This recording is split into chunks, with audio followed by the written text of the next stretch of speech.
और दिन दिन भारी होए गठरिया, दिन दिन भारी हो, दिन दिन भारी होए गठरिया, दिन दिन भारी हो, दिन दिन भारी होए गठरिया, दिन दिन भारी हो।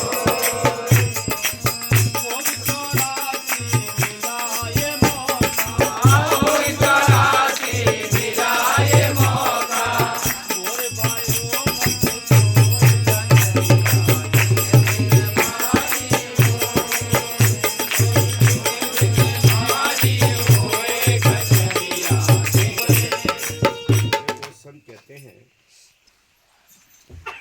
कि इस मनुष्य जीवन के अंदर बैठकर हम इतने कर्म कर लेते हैं कि सारी जूनियों में भोग भोग लेते हैं, सजाएं काट लेते हैं, फिर भी कर्म बाकी रह जाते हैं और प्रारब्ध बनकर इस मनुष्य जीवन के साथ फिर आ जाते हैं।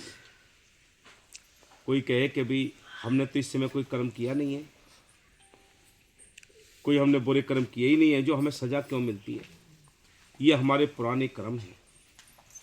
3 प्रकार के कर्म सबके साथ जुड़े होते हैं।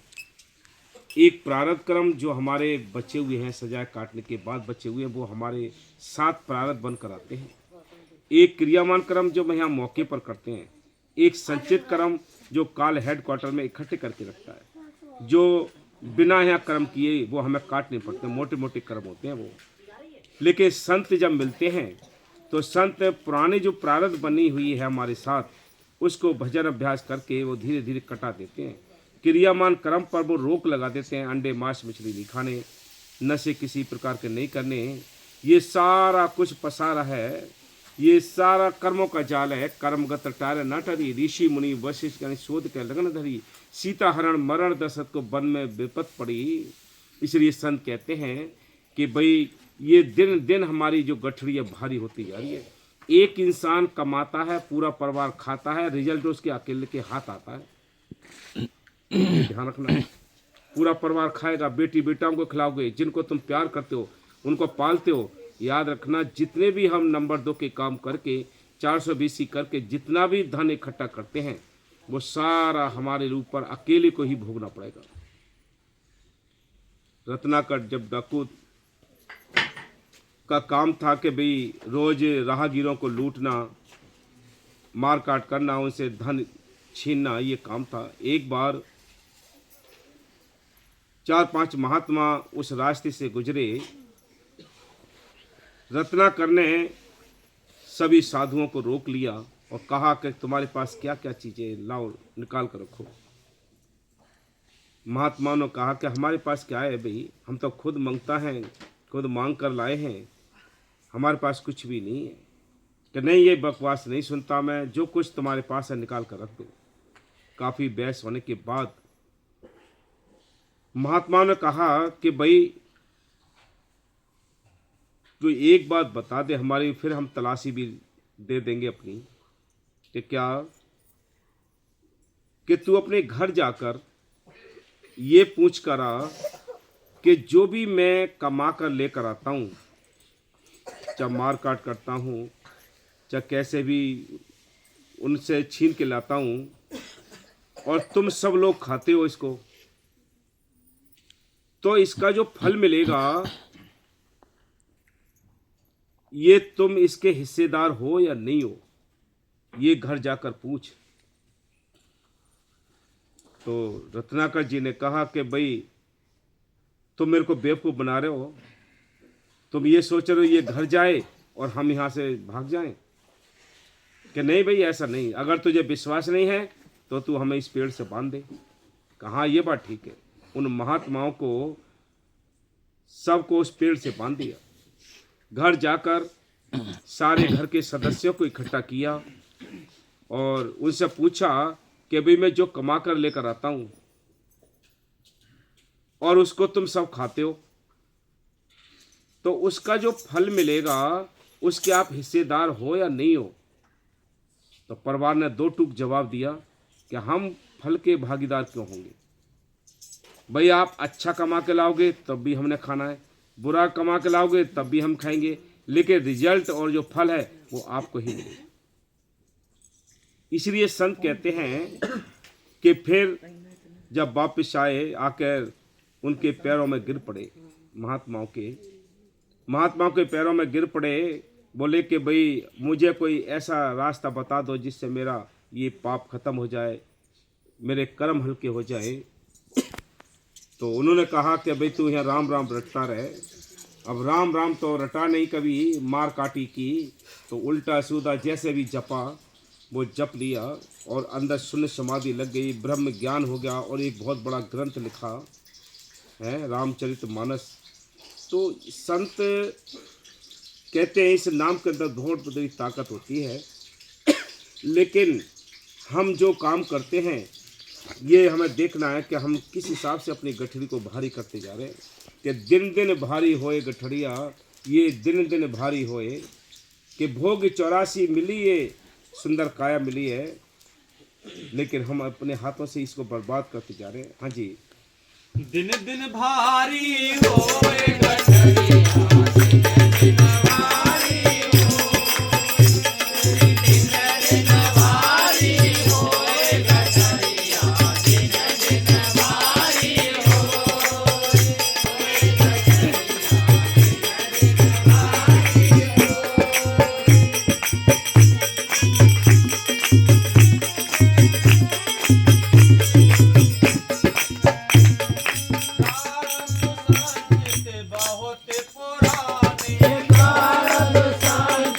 बहुत पुराने किए माथे मथे मोए गठरिया, दिन दिन भारी होए, दिन दिन भारी होए गठरिया, दिन दिन भारी होए।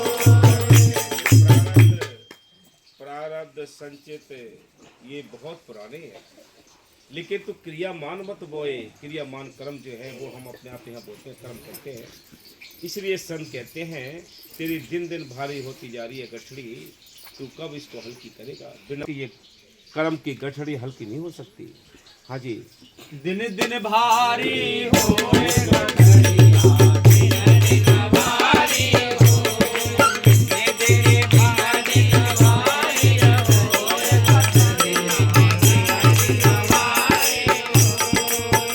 कर्म कांड तीरथ साधन में, कर्म कांड तीरथ साधन में, कर्म कांड तीरथ साधन में, कर्म कांड तीरथ साधन में, दीन जीवन खोए गठरिया, दिन दिन भारी होए, जीवन खोए गठरिया, दिन दिन भारी होए। कहते हैं कि भाई कर्म कांड जितने किए उनसे और ज़्यादा गठड़ी भारी होती है। इंतजाम तो किया हमने कि इसको हल्का करें, लेकिन उल्टे काम हो गए। कर्म कांड तीरथ साधन में ये दिन दिन भारी होए, ये दिन दिन भारी होती जा रही है। ये हल्की तब होगी कि नाम जपोरे बात श्याणी, बिन गुरु जग में होगी हानि। के बिना गुरु के बिना नाम के अभ्यास के ये गठड़ी हल्की नहीं हो सकती। हाँ जी।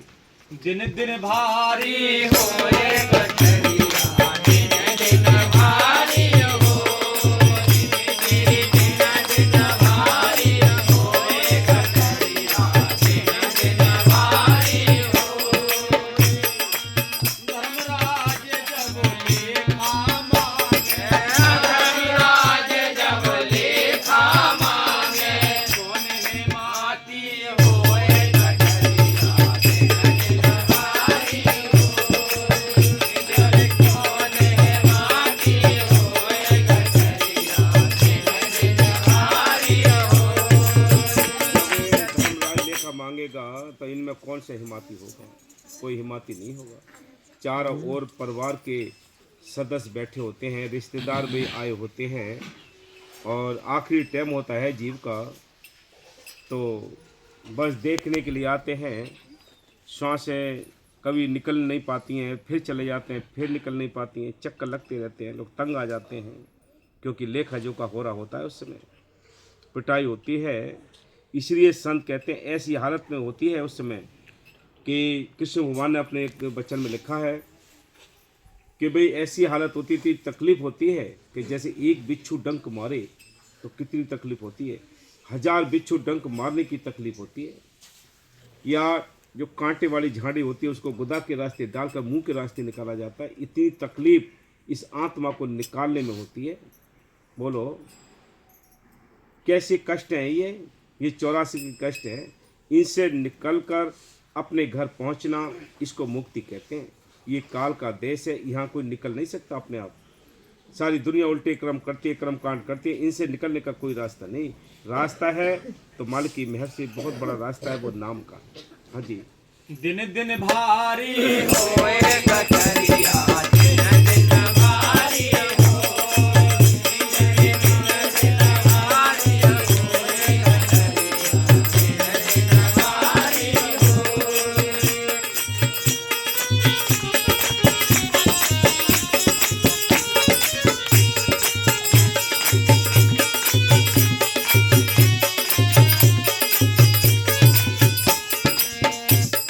सेवा सिमरन शांत मिलन से, सेवा सिमरन शांत मिलन से, सेवा सिमरन शांत मिलन से, सेवा सिमरन शांत मिलन से। दिन दिन हल्की होए कचरिया, दिन दिन हल्की होए, दिन दिन हल्की होए कचरिया, दिन दिन हल्की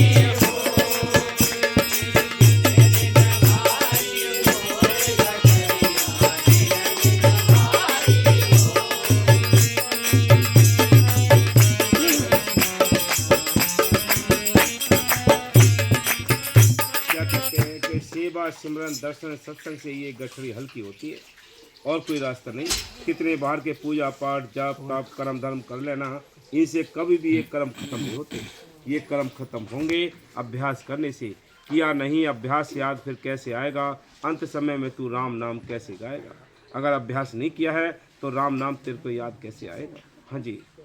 दिन दिन भारी होए कचरिया, दिन दिन भारी होए, दिन दिन भारी होए कचरिया, दिन दिन भारी होए।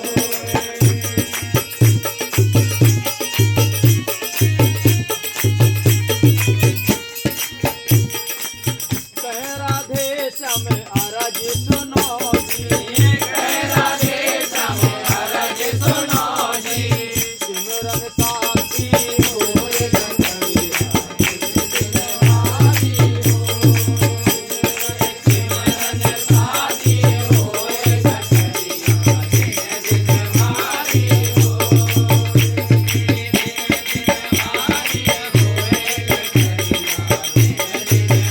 होए कचरिया, हमारा सिमरन साथी है।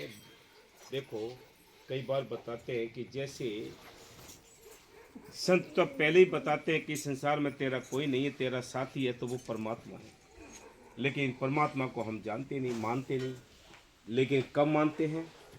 जब कोई घर से बाहर निकलता है, रास्ते में कोई एक्सीडेंट हो जाए, कोई घटना घट जाए और उस घटना से हम बच जाएं, हल्की फुल्की चोट लग के, तो क्या कहते हैं घर आकर?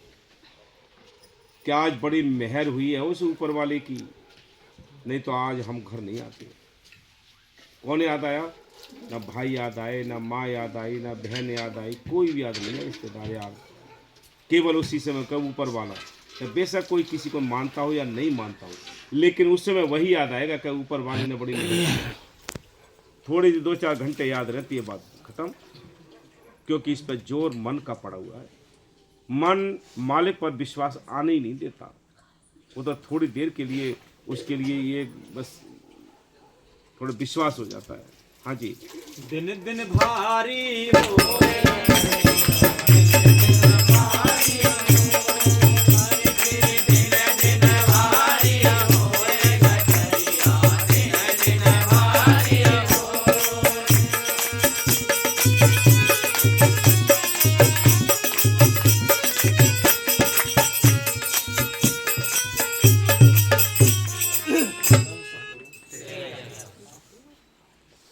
कृष्ण प्रियलाल चौपाई। जीव मुक्ति कैसे करे पावे, अपने घर को कह विधि जावे। हाँ, क्या कहते हैं, ये जीव आत्मा कैसे मुक्ति पाएगी जब इसको कोई रास्ता नहीं मुक्ति का। रास्ता संतों के हाथ होता है, वो आकर बताते हैं कि इस रास्ते पे चलना है, नाम के रास्ते पे चलना है। इसलिए संत कहते हैं तब जीव घर पहुंचता है। लेकिन कैसे पहुंचेगा? चारों ओर से ये बंधनों में बंधा पड़ा है। क्या क्या बंधन है? हाँ जी, माया मोह जगत अंधियारा, और अज्ञान काम की लारा। अपना ज्ञान न सत्य संग माने, गुरु बिन रहा कौन विधि जाने। हाँ, गुरु के बिना कोई रास्ता नहीं मिलता। हर एक इल्म का माहिर उस्ताद होता है, उसकी उस्ताद की सोबत करते हैं, उसके हुक्म में रहते हैं, तब उसका इल्म हमारे अंदर काम करता है। इसी प्रकार माल की भक्ति है, बिना किसी उस्ताद के कोई उसको प्राप्त नहीं कर सकता, लाख की इतनी कोशिश कर ले।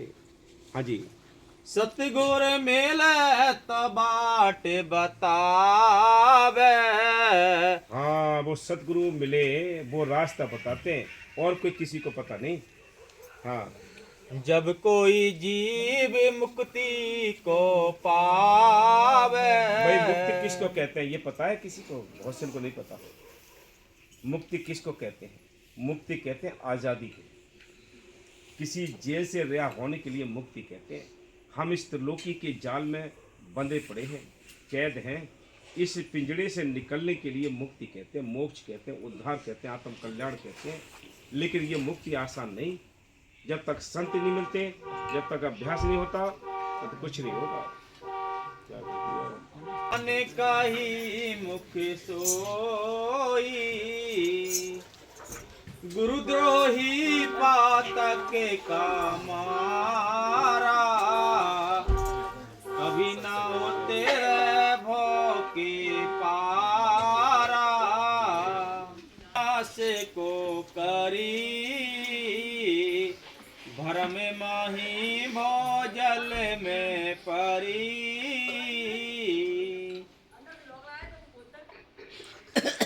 गुरु से बड़ा और नहीं रही। हाँ, गुरु से और बड़ा कोई नहीं।